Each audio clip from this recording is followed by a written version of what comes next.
En la última sesión iniciamos nuestros estudios referentes a la segunda escuela de la criminología. Esto es la criminología interaccionista. Recuerden que la criminología interaccionista tiene un común denominador: estudiar grupos marginales, estudiar etiquetamientos, porque la criminología interaccionista va a querer explicar entonces cuál es el fenómeno de la delincuencia, basándose para ello siempre en la interacción que tiene el delincuente con el medio social, con los factores económicos, con los factores antropológicos, con los factores sociales, que es muy importante. Uno de los comunes denominadores entonces de la criminología interaccionista, a diferencia de la criminología clínica, es que vamos a utilizar una herramienta que es la famosa estadística criminal.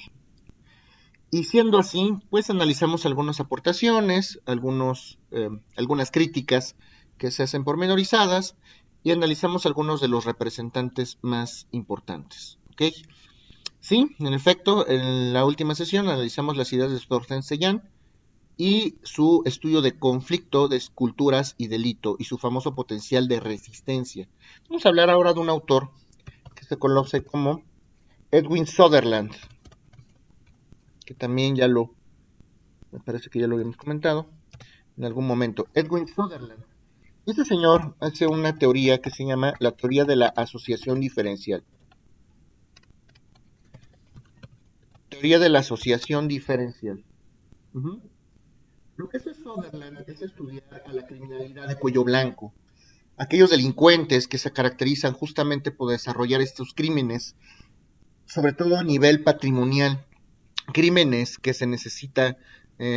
se necesita un conocimiento, una pericia, un expertise, algún tipo de eh, conocimiento basado en algún tipo de profesión. Hablamos de defraudadores, hablamos de despojadores, hablamos de a lo mejor delincuentes financieros en el sistema bancario, a nivel político tal vez. Y el estudio que hace Sutherland es referente a la conducta desviada.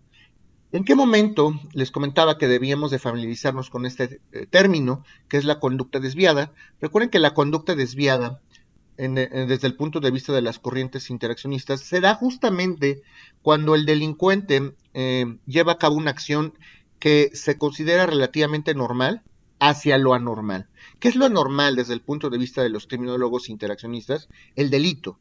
Entonces, cuando un criminal desvía su conducta, se dice que su conducta desde el punto de vista del parámetro normal es un desarrollo, vamos a asimilarlo a un desarrollo normal, y desvía su conducta cuando comete algún delito. ¿Okay?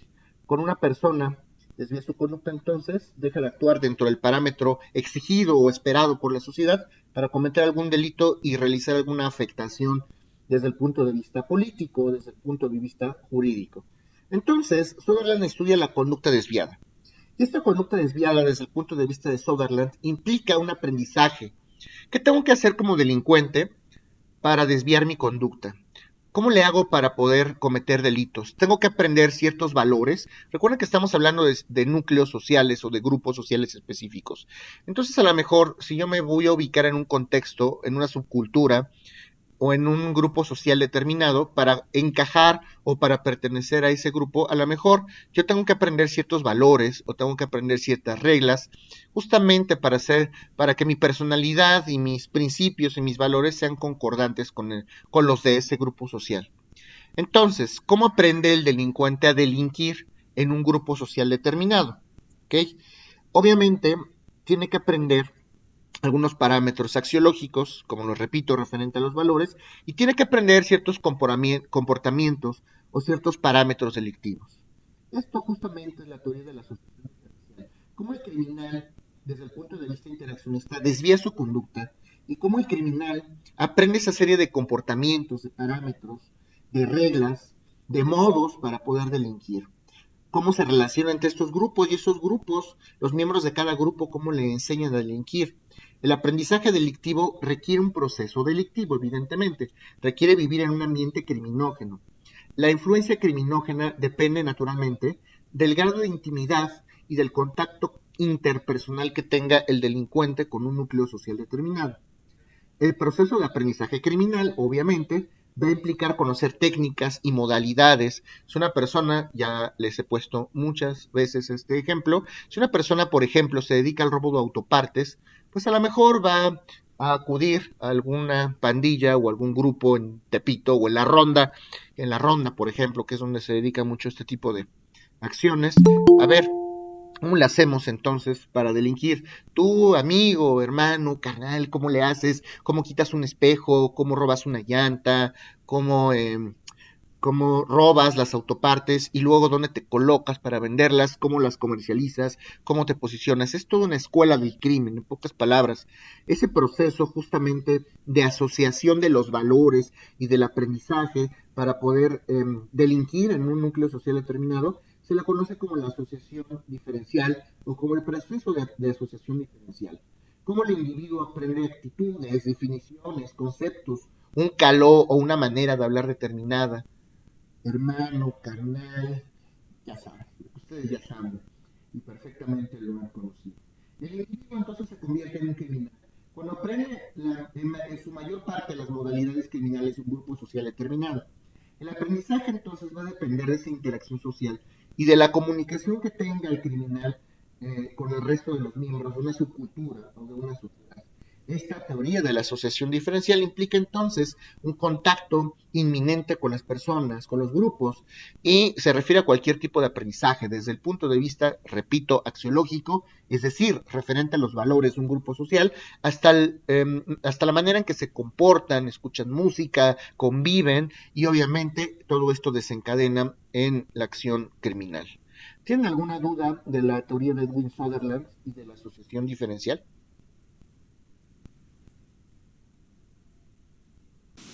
No, profe. Ok, hay otra teoría que es muy característica de esta escuela interaccionista que se le conoce como el interaccionismo crítico. Interaccionismo crítico. ¿De qué se trata esto del interaccionismo crítico? Esta corriente se dedica en su mayor parte a criticar a nivel institucional todos los órganos o todos los estadios o todas las instituciones, valiendo la redundancia, que se dedican justamente a la administración de justicia y que se dedican a combatir el fenómeno del crimen. Desde el punto de vista del interaccionismo crítico, vamos a criticar la legislación penal, vamos a criticar la estructura policial, los sistemas penitenciarios, a la propia criminología la vamos a poner en predicamento. ¿Por qué han hecho las cosas bien los legisladores? ¿Por qué han hecho las cosas mal los legisladores? ¿Las leyes que tenemos están bien o están mal? ¿En verdad nos solucionan el problema de la criminalidad o no? ¿Los policías realmente tienen la preparación necesaria? ¿Realmente son incorruptibles? ¿O qué tenemos que hacer para que eso no suceda? Entonces hay muchos criminólogos que se ubican en esta corriente del interaccionismo crítico y se dedican justamente a analizar qué sí está bien y qué sí es o qué está mal dentro de nuestras instituciones. Vamos a estudiar la criminalidad desde el punto de vista económico y desde el punto de vista convencional. ¿Qué quiere decir eso? Hablar desde el punto de vista económico, como ya lo hemos mencionado en múltiples ocasiones, se refiere a analizar este costo económico social del delito. ¿Cuánto cuesta que una persona cometa un delito? ¿Cuánto le cuesta al Estado? ¿Cuánto cuesta mantener el sueldo del juez, del Ministerio Público?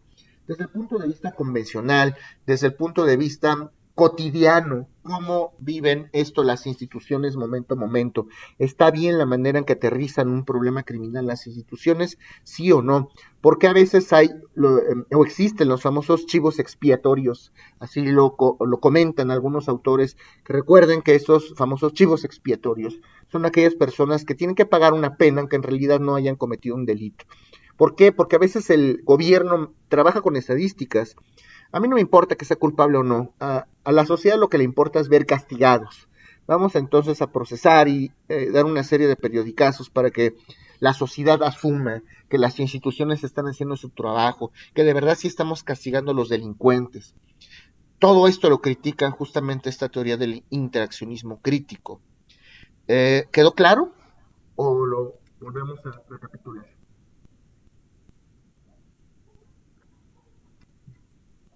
De hecho, creo que esto ya lo habíamos platicado anteriormente, ¿no, profesor? Que Sí, de hecho fue cuando le había mencionado las estadísticas que yo encontré en INEGI sobre los gastos, inclusive en los reclusorios. Así es. De hecho, cuando empezamos a estudiar los primeros objetos de la criminología en sus ámbitos novedosos, estudiamos esto. Les comenté justamente que íbamos a hablar del interaccionismo crítico. Realmente son temas a lo mejor redundantes, pero que sepan ustedes que también se estudian a la luz del interaccionismo crítico. Vamos a hablar entonces de otro autor, que es Howard Becker. Howard Becker. Otra vez, Howard Becker se dedica a hacer una serie de estudios de las famosas teorías del proceso de desviación. Ya les he comentado múltiples ocasiones que este proceso de desviación o esta desviación en el comportamiento que tiene el delincuente es un término muy característico de las tendencias interaccionistas. Entonces Howard Becker se dedica a estudiar justamente esta teoría del proceso de desviación. Howard Becker lo que hace es estudiar las relaciones de poder con respecto a la creación de las leyes. Estudia justamente la manera en que nosotros como gobernados manifestamos enteramente nuestra voluntad en el Congreso para hacer leyes penales. Nosotros conocemos leyes penales a través de nuestros representantes en el Congreso. Obviamente estamos actuando con un esquema de poderío, estamos actuando bajo la representación de nuestros diputados, de nuestros senadores, y ellos representan una figura de poder y la están aplicando justamente al momento de hacer leyes penales. Eh, ¿Cómo tendrían que ejercer el poder esos legisladores en voluntad o con referencia a la voluntad de los ciudadanos? Ellos tendrían que hacer una empatía muy clara respecto a las conductas que tiene el criminal, por qué desvía su conducta y respecto al comportamiento, la respuesta que espera la sociedad. ¿Cómo espera la sociedad o de qué manera se prepara la sociedad para hacer frente a esta desviación de la conducta de los criminales? ¿Ok? ¿Hasta aquí está claro o alguien tiene alguna duda? Okay. Dijo de qué manera la sociedad, perdón. ¿De qué manera la sociedad se tiene que preparar para responder al fenómeno criminal? Cuando una persona se desvía socialmente hablando, se vuelve criminal, comete un delito, ¿de qué manera tiene que estar preparada la sociedad para hacer frente justamente a ese fenómeno de la delincuencia? ¿Okay? Y entonces clasificamos a los sujetos desde el punto de vista de Howard Becker en dos. Los sujetos que han violado una norma por cumplir un acto desviado, aquellas personas que violan leyes sin ser acusadas, aquellas personas que constituyen la cifra negra de la criminalidad. Vamos a entender entonces, recuerden que las corrientes interaccionistas trabajan por grupos, trabajan por sectores, y entonces vamos a clasificar a las personas en dos. Las personas que no sabemos que delinquen, las que constituyen esa cifra negra de la criminalidad, y las que sí sabemos que delinquen, las que forman parte de las cifras. Aquellas personas o aquellos criminales perfectamente definidos, aquellas personas perfectamente etiquetadas como desviadas. Cuando nosotros asumimos a una persona como parte justamente de este fenómeno criminal, ya forma parte de las cifras oficiales. ¿Sí está claro esto o no?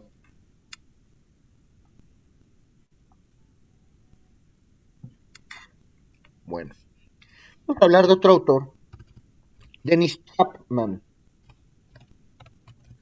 Vamos a hablar de Dennis Chapman. Dennis Chapman también realiza una serie de estudios tendientes a hacer críticas a la reacción social. Críticas a la reacción social. Recuerden que la reacción social e institucional no es otra cosa sino la manera en que responden las instituciones frente al fenómeno del delito. Ya también lo hemos comentado muchas veces. ¿De qué manera atiende un caso el Ministerio Público o el fiscal? ¿De qué manera toma un caso el juez? ¿Actúa bien? ¿Actúa mal? ¿De qué manera actúa la policía si está presenciando que se está cometiendo un delito? ¿Nuestras leyes están bien o están mal? ¿El aparato burocrático, el aparato legislativo, el aparato judicial en materia penal funciona o no funciona? ¿Y por qué? Entonces, Dennis Chapman va a hacer una serie de estudios tendientes a seguir desarrollando estas críticas a la reacción social. Es un criminólogo interaccionista que escribió, entre otras cosas, algunas obras como esta que les voy a relacionar en el chat.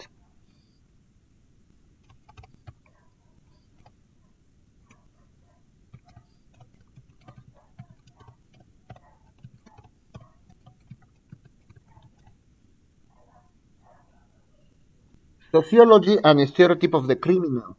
Sociología y el estereotipo de criminal. Sociología y el estereotipo de criminal. Sociology and Stereotype of the Criminal. Esta obra fue escrita en el año de 1961. ¿Ok? Y entonces, desde el punto de vista de Chapman, la criminalidad es funcional para el sistema, pero no sabemos si para nosotros como individuos. Obviamente el sistema, el gobierno, el Estado va a asumir que las cosas las está haciendo bien, que está permitiendo la estabilidad de las personas, pero en realidad, si es así, esta es la pregunta que tenemos que hacernos. ¿La igualdad ante la ley, si existe o no? Se supone que la Constitución dice que todos debemos de ser iguales ante la ley. Este principio que se llama isonomía, el hombre y la mujer deben de ser iguales ante la ley. Eso dice la Carta Magna, pero en realidad se lleva a cabo, o algunas personas tienen beneficios, cuando en realidad no debería de ser así. En realidad se permite o existe esa estabilidad de la que habla en realidad el Estado. En realidad existe esta igualdad de los individuos. Y entonces hay una serie de sujetos que son inmunes a las leyes, como los políticos, como los narcotraficantes, como las personas adineradas que en un momento dado, pues no se les imparte justicia de manera igualitaria. ¿Por qué? Porque pueden gozar de ciertos beneficios que les da el propio sistema. Aparentemente tendrían que ser tratados de igual manera, pero tienen beneficios. ¿Por qué? Pues porque a lo mejor tienen algún conocido en el poder, o a lo mejor tienen dinero y sometieron a las autoridades a algún proceso de corrupción. Todo este tipo de críticas son las que hace Chapman en torno a estos estudios. ¿Y de qué manera tenemos que actuar nosotros como individuos frente a este tipo de fenómenos? Porque definitivamente este tipo de fenómenos provoca una desestabilidad en el aparato institucional del Estado. El hecho de que una autoridad sea corruptible a todos nos afecta. Esto quiere decir que ya el control que tienen las instituciones con referencia directa al fenómeno criminal se nos ha salido de las manos. Hay algunas instituciones de la iniciativa pública, de la iniciativa privada, que tienen ciertos beneficios socialmente hablando sin que deban de tenerlos. ¿Qué tipo de poderío tienen las iglesias, las universidades, las escuelas? ¿Tienen ciertos beneficios socialmente hablando o no? Fiscalmente ellos pagan lo que deben de pagar. El Estado los trata como deben de tratarlos, igual que a todos, o gozan de algún tipo de beneficio sin que deban de gozarlo. ¿Okay? Y bueno, Esto, sí, perdón. perdón, esto sería bajo el término, no sé, corrupción como Sí, tal. por supuesto, la corrupción es uno de los factores, por supuesto que es uno de los factores que nos permite ver cómo es que las propias instituciones del Estado se están corrompiendo y obviamente no están haciendo bien su trabajo, como quien diría no están haciendo bien su chamba. Es solo uno de los factores, por supuesto, hay muchos más, pero la corrupción nos permite ver, a ciencia cierta, cómo es que pues, las instituciones no son lo que esperábamos, no están actuando bien, claro que sí. ¿Okay? Ahora, el ejército, ¿qué está pasando ahora? El ejército se está politizando. Hace años, muchos años que no se veía algo así como lo que se está viendo en nuestros días. El ejército haciendo propagandas, algún partido político, algún funcionario, esto se está escapando de las manos, como diría Dennis Chapman. Entonces, obviamente, este tipo de beneficios que el Estado propicia a nivel individual o algunas empresas, ¿qué creen que va a ocasionar? Pues obviamente delitos, la comisión de varios hechos delictivos, el hecho de que nosotros como sociedad hagamos una distinción tan pormenorizada en torno a las clases sociales, pues por supuesto que eso va a generar una serie de tendencias hacia la desviación de conductas, concretamente hacia la delincuencia. ¿Okay? Pero ¿qué tal vamos a castigar a las personas que roban en tiendas, que hacen robos de famélicos porque no tienen para comer? A ellos sí hay que aplicarles el rigor de la ley. ¿Qué tal se castigaba cuando el aborto era un delito? ¿Qué tal se castigaba a las mujeres cuando abortaban y habían sido violadas? Ellas sí hay que castigarlas porque violaron la ley. Cuando que en realidad, pues las personas que deberían de estar siendo procesadas no lo están. Esa serie de críticas es la que son las que hace Dennis Chapman. ¿Alguna duda referente a esto? No, profesor. Okay. Hay otro autor que también se dedica a hacer estudios de teoría de la desviación que se llama Lemert. Lemert también hace estudios de la teoría de la desviación. ¿Ok? Entonces Lemert va a estudiar de qué manera el delincuente desvía su conducta y él comenta que hay dos tipos de desviaciones, las desviaciones primarias y las desviaciones secundarias. Las desviaciones secundarias. ¿Ok? ¿Cómo se desvía la conducta del delincuente? ¿Y cómo se atribuyen simbólicamente estos actos desviados a personas, a las personas? ¿Cómo asumimos nosotros como sociedad que una persona ha desviado su conducta? Las personas que delinquen por primera vez, podemos hablar de una desviación primaria, un primo delincuente, una persona que comete un delito por primera vez. Y una persona que es reincidente, que vuelve a cometer delitos a pesar de que ya los cometió, puede ser una persona que desvía su conducta de manera secundaria. Hay que analizar los motivos, hay que conocer la estructura mental del delincuente. ¿Por qué desvió su conducta de manera primaria o secundaria? ¿Cuál es el rol de conducta concretamente que se desvió? ¿En qué momento y en qué lugar y con qué personas y con qué motivos desvió su conducta el delincuente? ¿Y por qué si mantiene un rol en su sociedad, en su familia, en su escuela? ¿Y por qué en su subcultura o en estas pandillas de los cuales a lo mejor puede formar parte? A lo mejor asume otro tipo de rol en el comportamiento. ¿Sí me di a entender o no me di a entender? Profe, yo sí puedo repetir la división secundaria que eran personas que Sí, yo no las cometen. desviaciones Perdón. primarias se refieren a los primodelincuentes, las personas que delinquen por primera vez en su vida. Por primera vez se desvió la conducta del criminal, es la primera vez que comete un delito. Y las desviaciones secundarias se dan con los reincidentes. Yo ya había cometido un delito, ya había estado en la cárcel, ya me habían castigado y salí. ¿Y qué creen? Volví a cometer otro delito. Volví a desviar mi conducta de manera secundaria. Reincidí. ¿Sí me explico? Ok. Sí, Vamos a hablar de otro autor, que es Austin Torque. Austin Torque. Austin Torque desarrolla sus estudios en torno a las figuras de la autoridad. A ver, autoridad. Okay, y el sometimiento. Desarrolla teorías en torno a la autoridad y al sometimiento.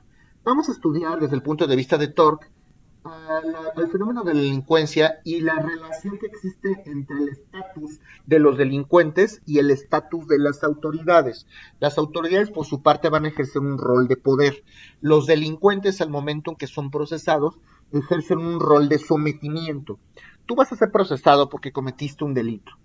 Y yo como autoridad voy a tener el poder. Y tú como delincuente te vas a someter a las instrucciones que yo haga referencia, que yo indique, con base en la ley naturalmente, y vas a tener que acatar lo que la autoridad diga. ¿De qué manera acatan o de qué manera toman este tipo de roles, tanto delincuentes como autoridades? Los delincuentes se intimidan, pueden propiciar algún tipo de desviación de conducta por haber sido intimidados. A lo mejor al momento de ser intimidados se ponen nerviosos, se ponen agresivos y eso desencadena otro tipo de conductas. O a lo mejor no, a lo mejor lo que querían hacer en la cárcel. ¿De qué manera las autoridades ejercen este rol de poder? ¿Abusan de su poder o realmente son objetivos?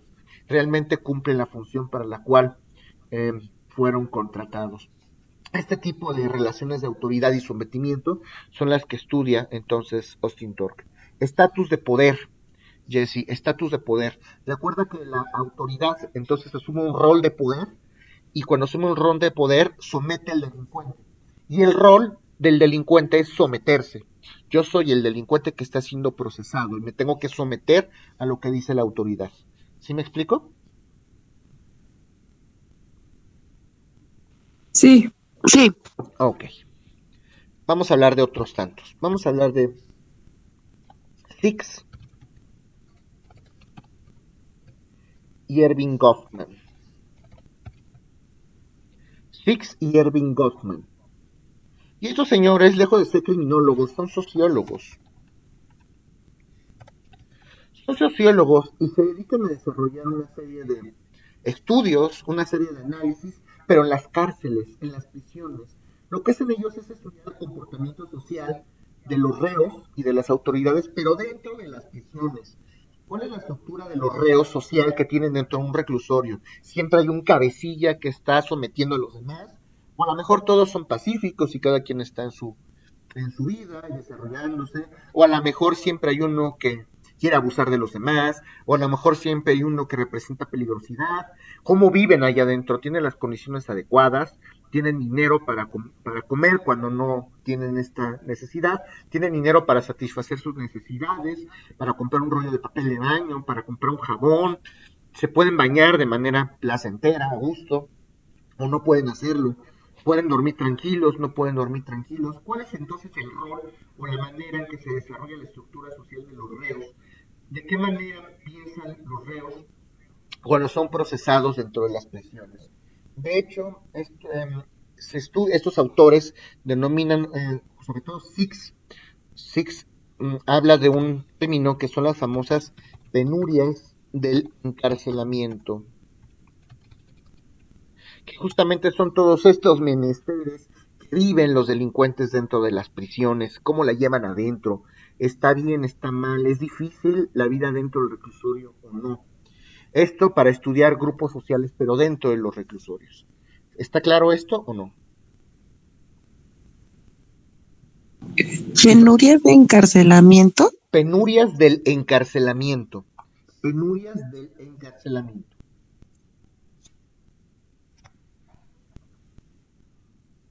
¿Ya ¿Me lo puede tiene? repetir eso? O sea, el concepto como tal. Sí, imagínate que tú como criminóloga te dedicas a analizar cómo la llevan los reos adentro de la prisión, cómo viven adentro. ¿Cómo crees que sea la vida dentro de la prisión? ¿Crees que sea bonita? ¿Crees que sea fea? ¿Crees que sea difícil? ¿Crees que sea fácil? ¿Cómo conviven socialmente con los demás reos adentro de la prisión? ¿Tú qué crees? Es complicado, ¿no? Ellos se dedican justamente a analizar concretamente esta interacción social que tienen los reos dentro de la prisión. ¿Ok? ¿Alguna otra duda? No. Bueno, vamos a hablar de otro autor que también ya habíamos mencionado anteriormente, y me refiero a Niels Christie.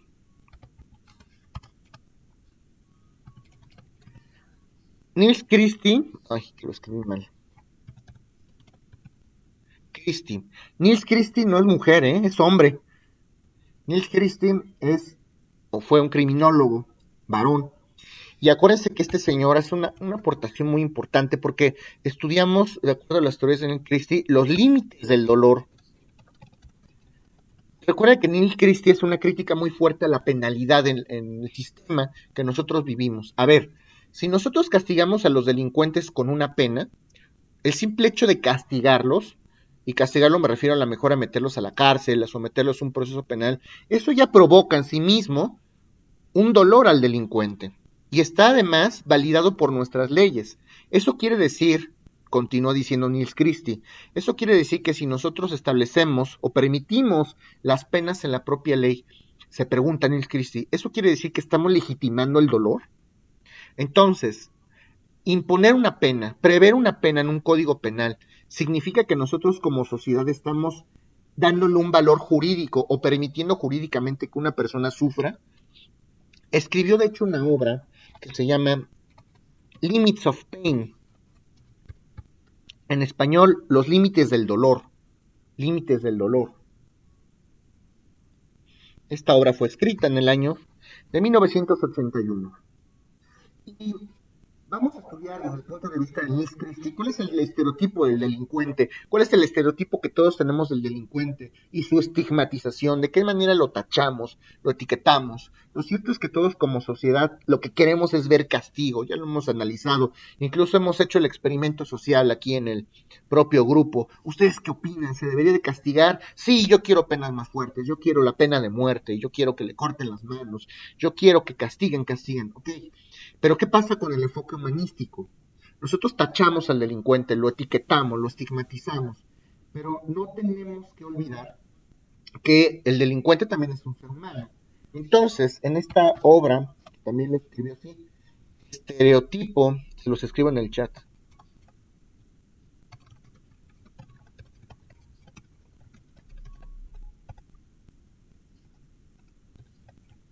Esto es como nosotros en sociedad que vivimos un capitalismo desde que nacemos y por lo tanto nuestra conducta va orientado a eso, profesora, que queremos la pena, queremos un castigo. Exacto. Cuando lo que le comentaba, se acuerdan en una clase que me recomendó un libro de eso que habla sobre la utopía de las leyes, donde te dice que en lugar de ser, o sea, donde yo le proponía, ¿no? Es que en lugar de buscar un castigo, la ley debería buscar crear, crecer, construir, Así es. no parar o frenar. Así ¿No es. será también una manera, bueno, como nosotros ahorita que estamos viendo esto de la sobrelegislación, si se supone que el derecho busca esa paz social, mantener en controversia una ley para mí no es paz, también tiene que ver con una posible como aferración, o sea, el mismo, no el derecho en sí, sino el poder A de una aferrarse. postura en el poder, claro. Se aferra al poder y es la manera de mantenerse en el poder, porque desde el punto de vista lo que busca el garantismo y a lo mejor en un momento otras corrientes es precisamente eso, la extinción a lo mejor de la cárcel, de la penalidad, ¿no? En lugar de, si tú haces esto te penalizo, si tú haces esto construimos esto, de construcción. Así es correcto. Y de hecho, el enfoque que le quiere dar Nils Christie es un enfoque humanístico, pero lo que comentas es cierto. Por ahí decía un filósofo, Lord Byron, que el poder corrompe, pero que el poder absoluto corrompe absolutamente. Y justamente va en torno a esto. Nosotros, para poder querer a lo mejor seguir bajo este rol de poder y para poder estar posicionados, valiendo la redundancia, pues queremos dar a lo mejor gusto a la gran mayoría y castigamos, pero se nos olvida este punto de vista humanístico. ¿De qué manera nosotros sometemos a elementos o a humanos o a seres vivos de nuestra propia sociedad? ¿De qué momento los exponemos a una situación de vulnerabilidad, a una situación totalmente desapegada a la desigualdad en cuanto a sus cualidades, en cuanto a sus posibilidades? El hecho de aproximarlos físicamente a la convivencia con otros reos, eso ya inflige un dolor. Entonces, la industria del control delictivo es más problemática que el propio delito en sí mismo. Las prisiones se han expandido de manera independiente respecto al problema del delito. No tenemos un control claro respecto de las prisiones ni respecto de las acciones que van a tomar nuestras autoridades, asumiendo un rol de poder, naturalmente. Nos preocupamos más por castigar el delito, por el delito en sí mismo, que por la figura de la readaptación o por el tratamiento, como decían las tendencias clínicas, por ejemplo. Las instituciones, como bien lo comentas, van a actuar en consecuencia. O el de arriba me dijo que yo tengo que castigar y que tengo que someter de tal manera a los reos y lo voy a hacer. Vale más la pena castigar al hombre y legitimar el dolor que realmente poner el dedo en el renglón en esos temas de readaptación y de tratamiento al delincuente. A lo mejor desde el punto de vista clínico, desde el punto de vista que ustedes lo quieran ver, ¿no? No importa entonces ni el juez, ni el criminal, ni el sistema. Aquí lo que nosotros estamos validando desde el punto de vista de Nils Christie es el dolor. Lo que nosotros queremos ver es sufrir a la gente. Todo gira en torno al dolor y al sufrimiento, de acuerdo a las teorías de Nils Christie. Estamos validando el dolor por la razón que quieran, pero no podemos hacerlo porque eso justamente representa una deshumanización de nuestra parte. Hay muchas críticas en torno a esto, ya se los he comentado. El nuevo sistema penal acusatorio, oral, etcétera, lo que hace es respetar de sobremanera las garantías individuales del imputado, pero deja desarmado totalmente al propio fiscal, al propio Ministerio Público, para que tome cartas en el asunto, para que procese como debe de procesar a un imputado. Y eso, pues obviamente, dicen por ahí que es una política en torno a desasolvar las cárceles. Lo que nos importa es sacar a la gente de la cárcel y no tanto esta cuestión de la readaptación, ¿ok? ¿Alguna duda en torno a esto que comentaba Nils Christie? Oiga, sí, profesor. Cuando iniciamos el curso, nos comentaba que, por ejemplo, los ministerios públicos toman cursos porque precisamente tienen que ir cambiando conforme va cambiando la sociedad. El Ministerio Público le reporta directamente a nuestro Poder Ejecutivo. Eso yo, por ejemplo, yo tenía pleno desconocimiento de esto. Pero el también... Ministerio Público, como bien lo comentas, corresponde al Poder Ejecutivo, no al Judicial. Ajá, pero se basa más en el Poder Judicial, digamos, en la carga de llevar o esa representación social, pero también si esa representación social es de la que depende la sociedad, Por ejemplo, ¿por qué hacer una manifestación por derechos humanos, como lo que pasó unos días de las feministas? ¿Por qué no ir con un ministerio público y que él sea el que las represente de La manera pregunta de los jurídica? $54,000, por supuesto.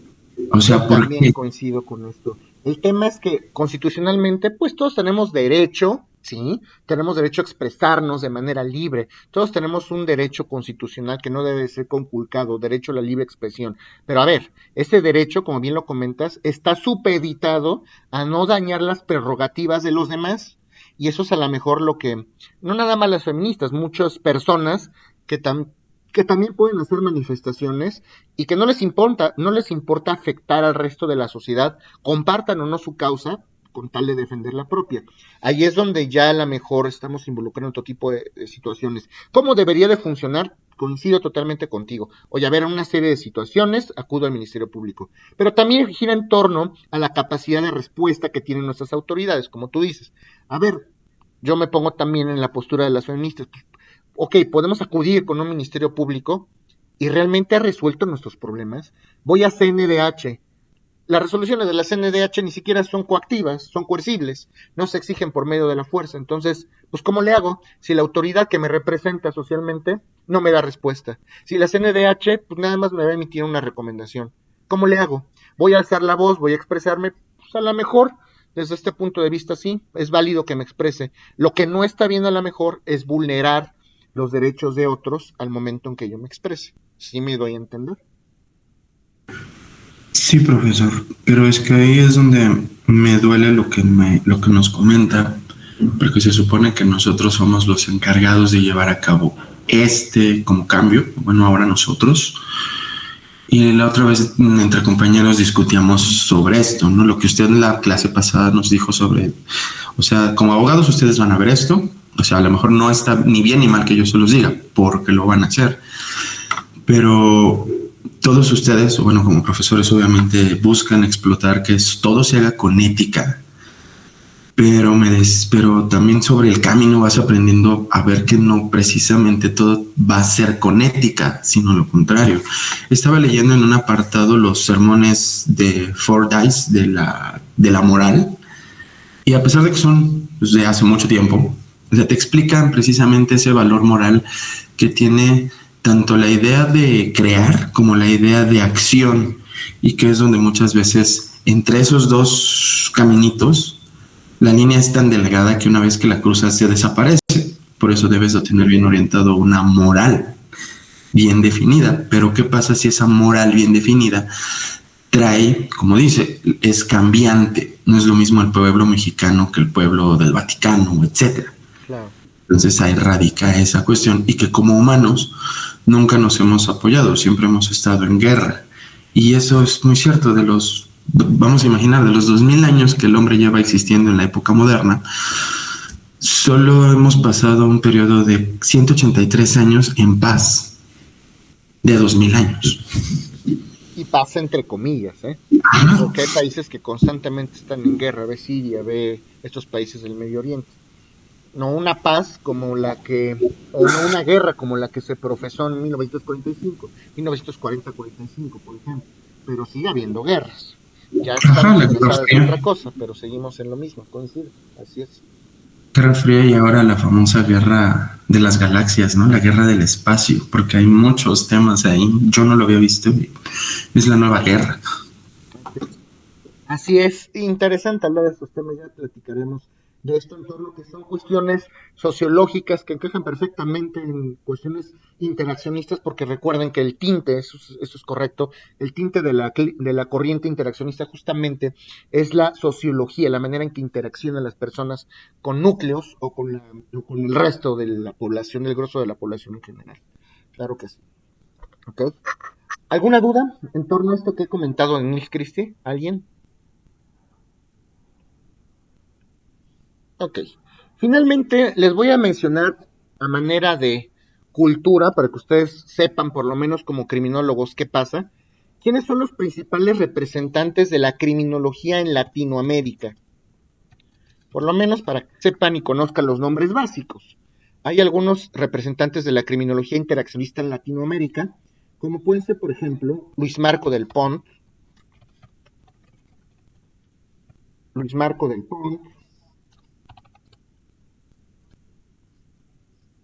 Elías Newman,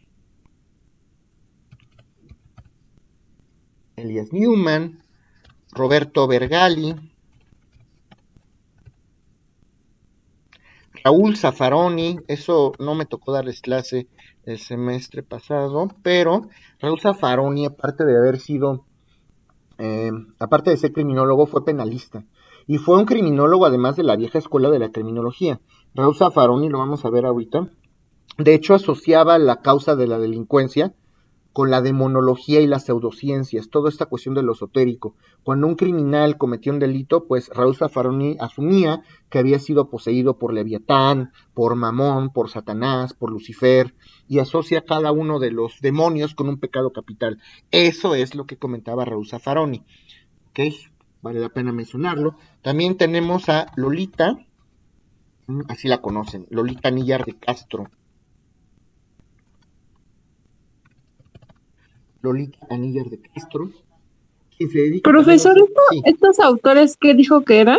Estos son los principales representantes de la criminología interaccionista en Latinoamérica.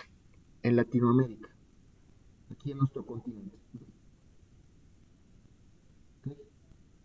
Y Lolita Níjar de Castro se dedica a hacer una serie de estudios de las conductas de los criminales y la interacción también en las prisiones. También a Níjar de Castro hace. ¿Okay? A Níjar de Castro, aparte de estudiar en centros penitenciarios, también es de las pioneras en el área de la victimología, que es lo último que les voy a enseñar en este curso. Es pionera en estudios de la victimología. Por su parte, por ejemplo, Marco del Pont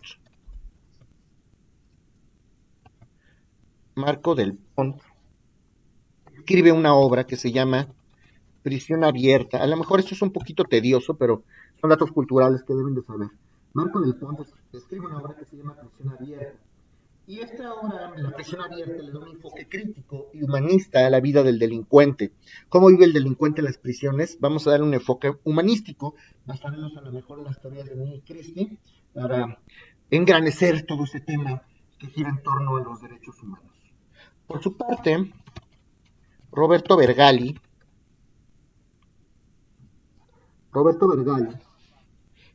escribe una obra que se llama La recaída del delito. Escribe otra obra que se llama Control social punitivo.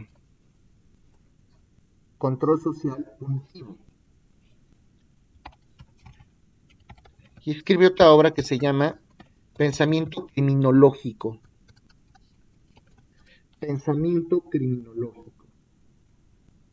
¿Hasta aquí van bien?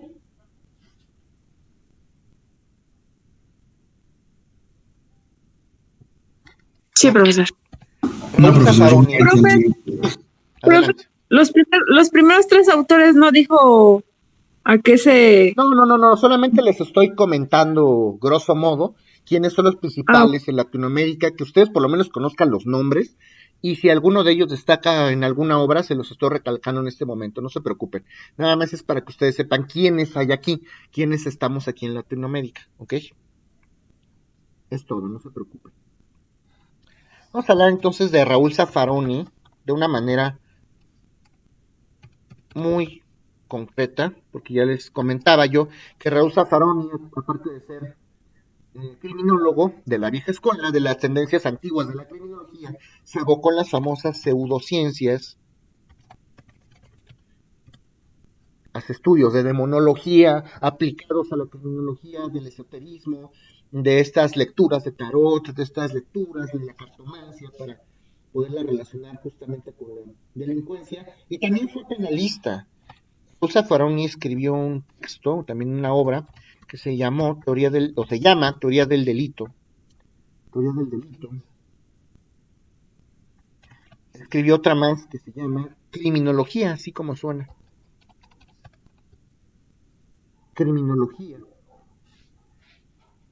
Y al final de la carrera de Zaffaroni también le da un enfoque humanístico al rol que tiene el delincuente dentro de la sociedad. Dicen por ahí las lenguas que Raúl Zaffaroni fue discípulo de Quirós Cuarón. Lo escribí mal, Quirós Cuarón.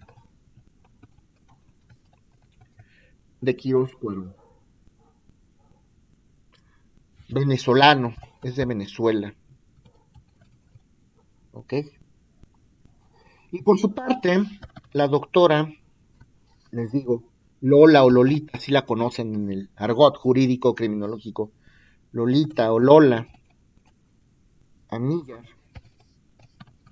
Anillar de Castro, se dedica al área de la investigación en el campo criminológico, es investigadora, y también en el área de la victimología. Estudia, más bien escribe una obra que se llama Capítulo Criminológico. ¿Dijo en el área de investigación de qué, perdón? Del área criminológica y de la victimología.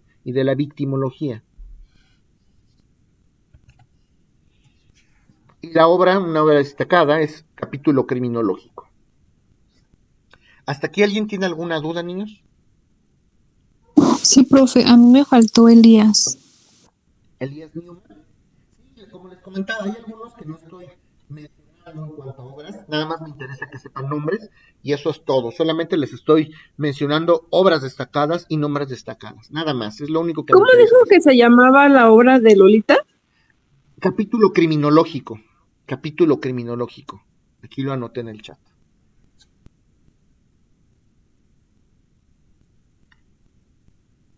¿Ok? Sí, Profe, gracias. todo esto que estamos viendo es de la criminología interaccionista, Así ¿verdad? es, todo esto es de la criminología interaccionista. De hecho, acabamos de terminar en este momento la criminología interaccionista. ¿Alguien tiene alguna duda de las corrientes interaccionistas de lo que acabamos de comentar? Estas son las interaccionistas en Latinoamérica, ¿verdad? Sí, estos últimos que comenté son los criminólogos más destacados en Latinoamérica, de la corriente interaccionista, claro está. Así es. ¿Alguien más? No. Ok. Con esto, jóvenes, damos por concluida la corriente interaccionista. Vamos a dar pie a partir de este momento a la tercera y última escuela, que es la criminología organizacional. La criminología organizacional es la tercera postura, es la tercera escuela, es la tercera corriente del pensamiento criminológico. Ya les comentaba yo al inicio del curso que aparte de que hay pensamientos aislados, como lo vamos a ver al final, estas tres escuelas, la clínica, la interaccionista y la organizacional, son las tres principales corrientes criminológicas que podemos estudiar y que son objeto de este curso. Vamos a dar pie entonces a estudiar esto de la criminología organizacional. Y esta es muy breve en realidad, lo van a ver. La criminología organizacional también se le conoce en primera instancia como política criminal. Esto puede llegar a ser pregunta de examen colegiado. ¿Con qué otro nombre se le conoce la criminología organizacional? Política criminal. ¿Y por qué como política criminal? Porque el objetivo principal, el objetivo central de la criminología organizacional es estudiar justamente el conocimiento de la criminalidad o de la delincuencia, pero desde el punto de vista de las instituciones, desde el punto de vista del gobierno. Aquí la historia nos la va a contar el Estado, nos la van a contar las instituciones. ¿Cómo ve el Estado? ¿Cómo maneja el Estado al fenómeno de la delincuencia o al fenómeno de la criminalidad? Por eso es que se le conoce también a la criminología organizacional como justamente política criminal. ¿Cómo maneja el Estado y cómo estudia el Estado? ¿Cómo estudiamos institucionalmente a través del Estado al fenómeno de la delincuencia o al fenómeno de la criminalidad? ¿Está claro esto? Sí. Ok. Esto es primordial, ¿eh? Es el eje central de la criminología organizacional. Cómo ve el Estado y cómo aterriza y maneja el Estado y cómo estudia el Estado criminológicamente la delincuencia. Entonces, esta corriente organizacional se va a interesar en las dimensiones, en la modalidades delictivas. ¿Qué tan grande y qué tan chico es un delito? No es que uno sea más o menos importante que otro, pero hay algunos delitos que merecen una especial atención. Hay algunos delitos a los cuales el gobierno les pone un mayor énfasis y una mayor observación porque consideran más peligrosos. ¿Ok? ¿Qué tan grande o qué tan grande puede ser el problema que representa este delito para la sociedad? Es muy grande, es muy aparatoso o es chico. No es lo mismo hablar del crimen organizado y del narcotráfico que de un robo a un transeúnte, ¿no? A una persona que va caminando por la calle. Entonces, hay de dimensiones a dimensiones. ¿Y de qué manera se cometen estos crímenes? El gobierno lo va a estudiar. Y además va a hacer este tipo de estudios del gobierno o el Estado por región. Y gracias a estos estudios que va a hacer el Estado de la criminalidad o de la delincuencia por región, vamos a poder estar en posibilidades de conocer las nuevas particularidades delictivas. ¿Cuáles son las nuevas maneras en las que se cometen los delitos? ¿Cuáles son los nuevos delitos? Por ejemplo, los delitos cibernéticos que se dan hoy en día. Por ahí comentaba esto de no sé si fue con ustedes, seguramente conocen este término de la Deep Web o la red obscura en Internet. ¿Sí han escuchado de esto o no? Sí. Sí, profesor, hay ¿Qué se mucha puede información. encontrar en Internet en la red negra, obscura o profunda? ¿Okay? Venta de órganos, trata de personas, venta de esclavos, matones a sueldo. Fíjense, eso es un fenómeno delincuencial que se da hoy, que no se daba hace, no sé, 50, 60 años. Tal vez sí, pero no lo conocíamos. Eh, no, hace 100 años lo hubo muchísimo, pero hace 30, 40 años tal vez sí. Son nuevas modalidades de la delincuencia. Y obviamente vamos a analizar fenómenos que ya hemos visto anteriormente como el famoso costo económico social del delito. Leslie, se supone que la Deep Web, hasta donde yo sé, es el acceso que pueden tener ciertas personas que saben cómo a un Internet, pero una parte del Internet a la cual no todos tenemos acceso.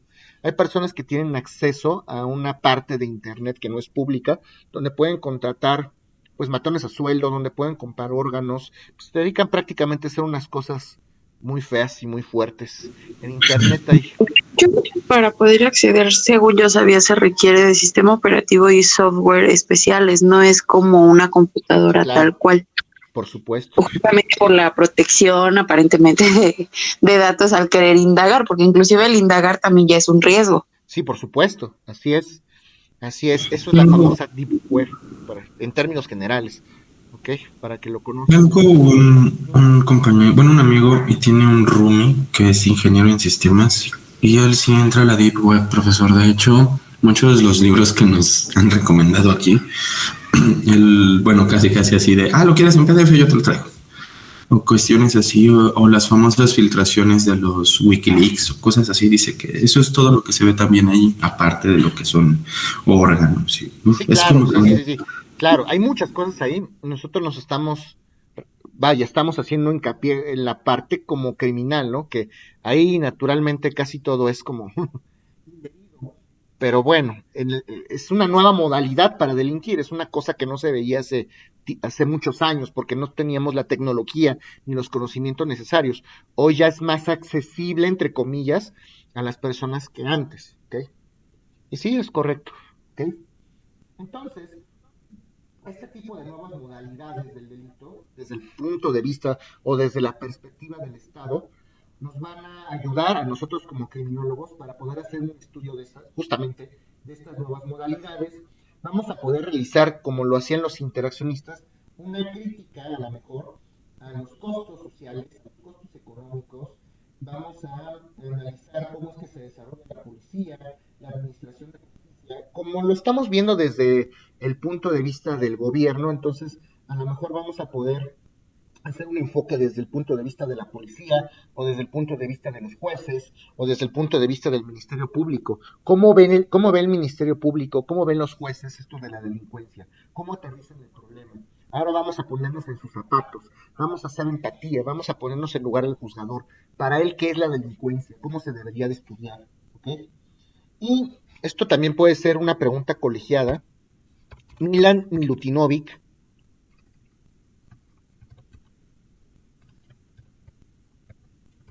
Milan Milutinovic fue el primer criminólogo en llamar a la criminología organizacional como política criminal. Él fue el primero que utilizó el término o la acepción política criminal para llamar así a la criminología organizacional. Milutinovic dice que la criminología organizacional tiende a estudiar y a resolver problemas actuales y que están en proceso, además, de ser estudiados por las autoridades. Y las autoridades, desde el punto de vista de Milutinovic, lo que tendrían que hacer es reprimir a esto de la criminalidad, a este fenómeno de la delincuencia. Hay que tratar de reprimir a los delincuentes porque erradicarlos es prácticamente imposible. ¿Alguien tiene alguna duda de esto? ¿Me lo puede repetir, por favor? Sí. ¿Fue el primero en qué? ¿Se acuerdan que les decía que la criminología organizacional también se le conoce como política criminal? Pues el primero en utilizar esta palabrita de política criminal fue Milan Milutinovic, ¿ok? Él fue. ¿Sí, Gaby? ¿Alguna otra duda? Sí, así estoy. Ok. Bueno, son 10:13. Nos vemos a las 10:23, por favor. Gracias, profesor. Sí.